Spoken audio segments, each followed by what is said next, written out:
أعوذ بالله من الشيطان الرجيم بسم الله الرحمن الرحيم الحمد لله رب العالمين والصلاة والسلام على الكريم وعلى آله وأصحابه وسلم بسم الدين أما بعد. Assalamu alaikum wa rahmatullahi my dear brothers and sisters in Islam. As we listen to right now Surah Surah Shuara, Surah number 26, the verses from 78 to almost till the end, 90.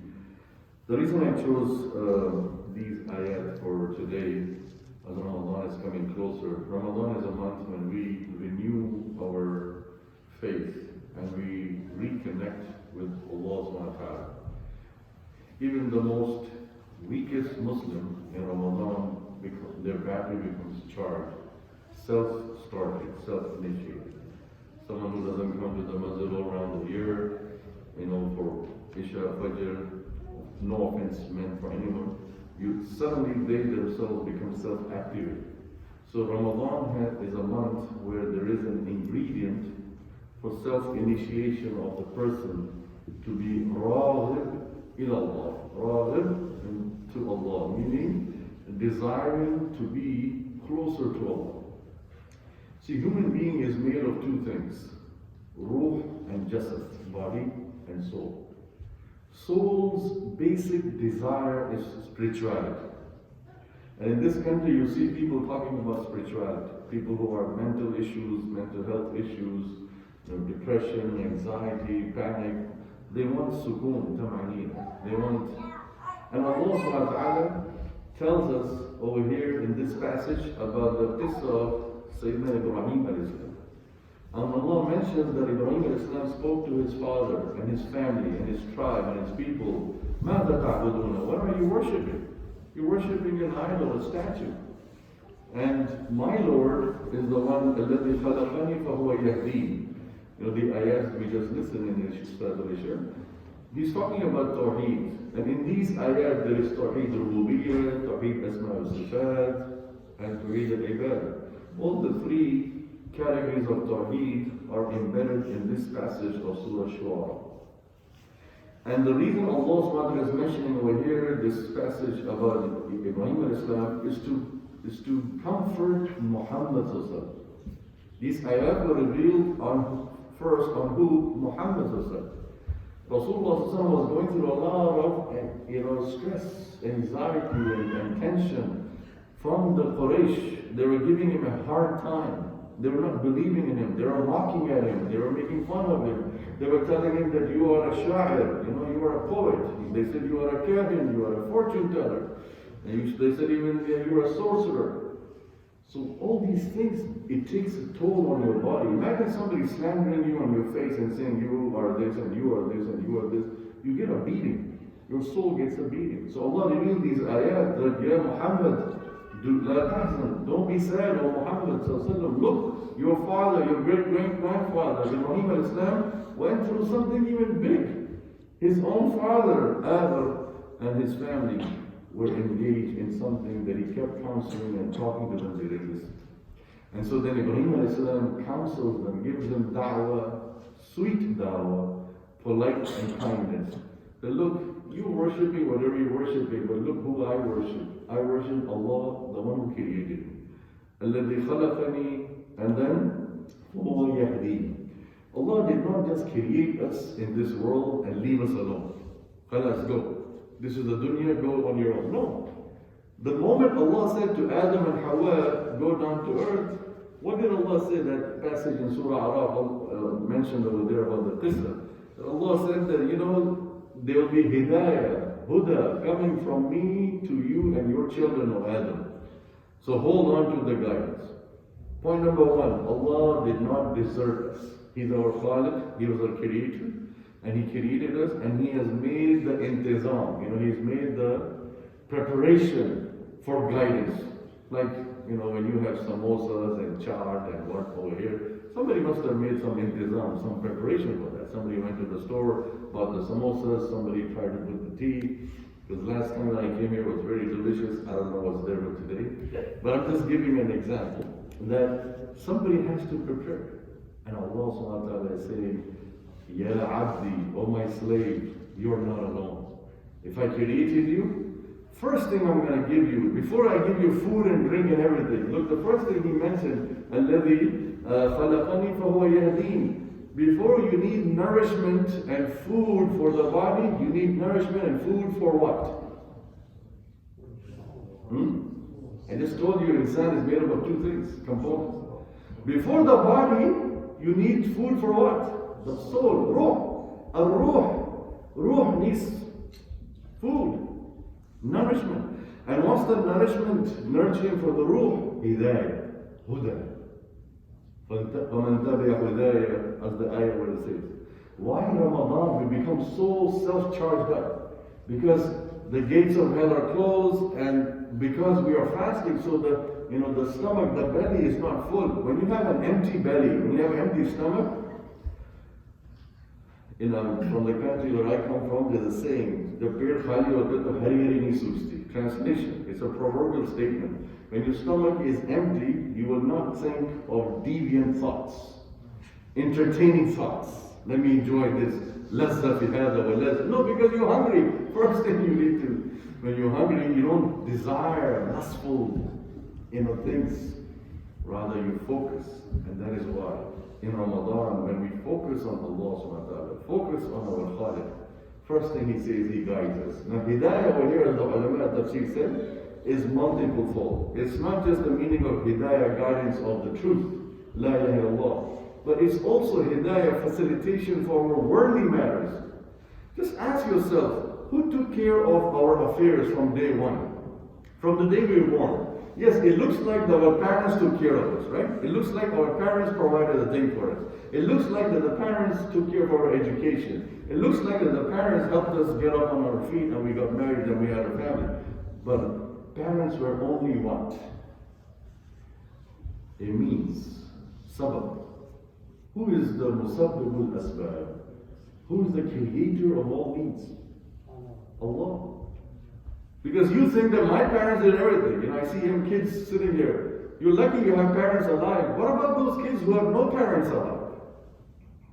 What about that young boy whose mother just drowned in the water and his father is sick, as I heard? A very tragic incident. Just think about that 6-year-old boy. And I met the family and I spoke to them. They are going through so much turmoil. The mother is gone. Who's going to take care of that? Allah. When there is nobody for anyone, Allah is there. When there's everybody for everyone, Allah is still there. What happens here, what Ibrahim al-Islam is saying, do not rely and depend and put all your things on asbab. It's human nature. We grow in this world, in this dunya, we grow and we start becoming addicted. Wallah, we become addicted to asbab. We forget about musabbab asbab. Who is the one who gave me those asbab? Who's the one who gave me my parents? Who's the one who gave my parents enough money? They took care of me. Who's the one who made me sure that I went to the best schools and the best colleges and get best education and then the best career? Allah. Alladhi khalaqani fahuwa yahdeen. He is guiding me. When you were young, did you really think you're going to become the profession you chose today? Did you really dream at a 5-year-old, at a 6-year-old child, you're going to become a doctor, an engineer, a pharmacist, an accountant, a businessman? Allah guides you to that. Allah facilitates you to those things. And that's what Ibrahim al-Islam is saying.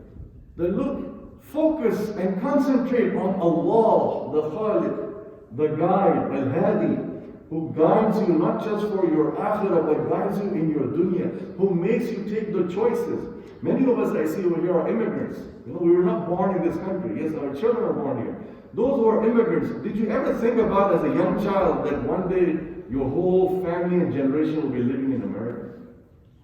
Honest to God, think about the people who came here from Egypt and Sudan and Libya, Algeria, Tunisia, Morocco, Jordan, Syria, Iraq, wherever, Pakistan, India, Sri Lanka, wherever we came from. Think about it. When you were young, did you ever thought about that I'm going to spend the rest of my life in America and my future generations will be in America, my kids will marry here, and my grandchildren will be here? الَّذِي خَلَقَنِي فَهُوَ يَهْدِينِ. It was written in the kitab that you will be in America. It was written in the taqdeer, qadar, your family and your children will be in America.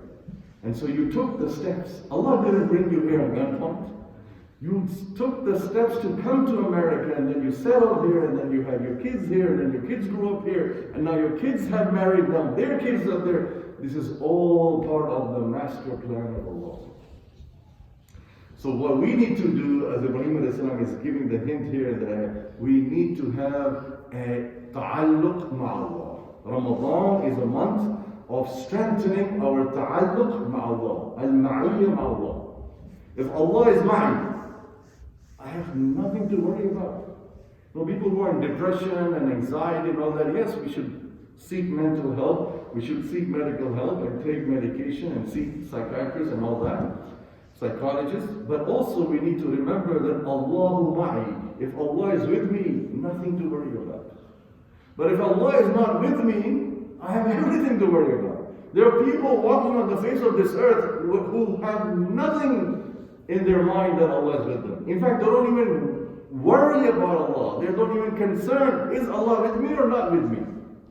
There are people, Muslimin, who on this face of this earth, who are walking easily amongst us, who have no concern, no worry to ask themselves, is Allah with me or Allah not with me? Amma mu'min or muwahid, he or she has to ask every day. Every day I wake up and I ask Allah, are you with me today or not? Is Allah ma'i wa laysa ma'i? This ma'iyya ma'allah, as the ulama say, and especially the fuqaha, is a gem, it's a jewel, it's something that people die for. Allah ma'i. The feeling, the sense of spirituality, yes, Allah is with me. And that brings the calmness, the serenity, the soothness.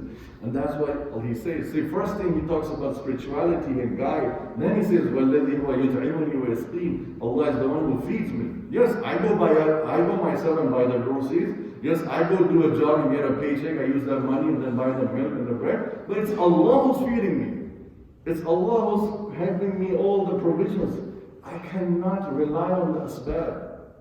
That is one major thing that he is tackling here. That make sure your ta'alluq, your connection is with Allah, the source of all good. We get so stuck on the asbab, on the means. If I have this, then I'll get this. If I get that, then I'll get that. If I get that, if I have that person as a friend, this will be good for me. Who knows? You are going on asbab. You know how to check yourself? There's a barometer. You know, when you enter nowadays, this is a custom thing in every masjid. You have to check your temperature. You know, you can check your heart every day if you are relying on asbab or if you are relying on musabbibul asbab. The khulasa, the conclusion of the whole dars today is musabbibul asbab, the creator of the means. He can create anything, everywhere, anywhere. And he is also the mubtilul asbab. He is the one who decodes the asbab, the means. He is the one who cancels. A knife, sakeen, is supposed to cut, but the knife did not cut the son of Ibrahim alayhi salam. A fire is supposed to burn you, but the fire did not burn Ibrahim alayhi salam. Because Allah is there, the mubtilul asbab. And Allah said, Ya naru kuni bardan wa salaman ala Ibrahim. Hey fire, stop! How dare you burn my Khalil Ibrahim? And the fire is there. It's not that the fire turned into ice. It's not that the fire became snow. The fire is still the fire. But the fire transitioned its ingredient in such a way that Ibrahim is not hurt. This is what you get, brothers and sisters, when Allahu ma'i. When Allah is with you, even if the whole world is against you, nothing to worry. You know, when Musa al-Islam, he went onto the banks of Red Sea. You know, the people said, oh my God, khalas, Musa, we're drowned. Inna lamudrakun. We're drowned, there's water. There's death behind me, there's death in front of us. Where are we going to go, Musa? People who know that Allah is with them, of course the Anbiya, they know that very well. What did Musa say? Kalla. No, never. Hargizni. No way. Kalla. Inna ma'i. The same word is used in the ayat, which I'm using. Inna ma'i Rabbi. What's the next word? Anybody remember that ayat? The same word, sayahdi. Inna ma'i Rabbi sayahdi. The same word that is over here in Surah Shuara. That Allah, He mentioned, alayhi, Musa Musa is calm as a cucumber, cool. Don't worry about it. We're not going to drown, we're not going to go anywhere. We have Allah, He will guide us out of it. Does that mean He knew already that He has to stick the staff? No. The Jamhur al-Ulama say that Musa Islam, by this moment, when he said this, he did not know a single thing what is coming in front of him. He did not even know, Jibreel Islam did not come to him to instruct him to put his staff on the water that it divides. No. After he said this, then Jibreel nazal and told him, Musa, put your staff, your stick on the water. So my dear brothers and sisters in Islam, in conclusion, if there's one thing we can take from today is that we need to have in ourselves this kayfiyah, this feeling that Allah is with me. And to complete the question I asked earlier, how can you check if you are relying and depending on Allah on a daily basis? And here is the key for that. Whenever you are plagued with any musibah, whenever you have any mushkila, musibah, problem, issue, whenever the problem starts, the onset, who do you call? Who do you call? You know what the Sahaba used to call? They didn't have a phone or a gadget. The Sahaba Ridwanullah Ajma'in who rabbayt fi madrasa Muhammad sallam, the Sahaba who grew in the madrasa of Muhammad sallam, whenever they had any problem, they would not go to the doctor or this place. Yes, they will use the asbab, but first they will go to musabbib al-asbab. The first thing they would do is make wudu and stand on the sajjad, the musalla, and Allahu Akbar and salam. Rak'atain, no, nothing. 2 rak'ah, nothing, pray. This is our ta'alluq ma'Allah. This is our ma'iyya ma'Allah. The moment you pray and say, oh Allah, I have this problem, guide me to the solution. Then Allah will give you intuition. You know, we believe in intuition. A thought will come in your mind. Let me go to that person, and that will help. So you are now first going to Allah, then you're going to the asbab. But today, many of us, what happens is, when the problem afflicts us, when the musibah comes, we don't pray, we don't make wudu, right away say, okay, let me see who's the person in my contact list who can help me solve this problem. We are directly going on the asbab, on the human beings. And sometimes we get, what? Disappointed. You call somebody, brother, can you help me? I have this issue and problem. No, I cannot help. And you had all the expectation. You had all the feeling that this is the man or woman who can help me because I know this person, I know this shakhsiyah, I know this background. They can't help me. But when you talk to them, say, look, oh, I'm sorry. They make excuses, they stall, they beat around the bushes, and you feel like depressed. Why? Because you rely on the asbab. And Allah is looking at us and smiling. Ya Ibn Adam, you forgot me? Ya Ibn Adam, Nasitani? You forgot me? You didn't ask me? Ask, and I will give. And I finished with this incident of Sayyidina Yusuf alayhi salam. When he was in the jail, what did he say that is similar to this? When he was in the jail and one of the guys was released and he was going out of the jail, what did he tell him? You remember that story of Yusuf alayhi salam?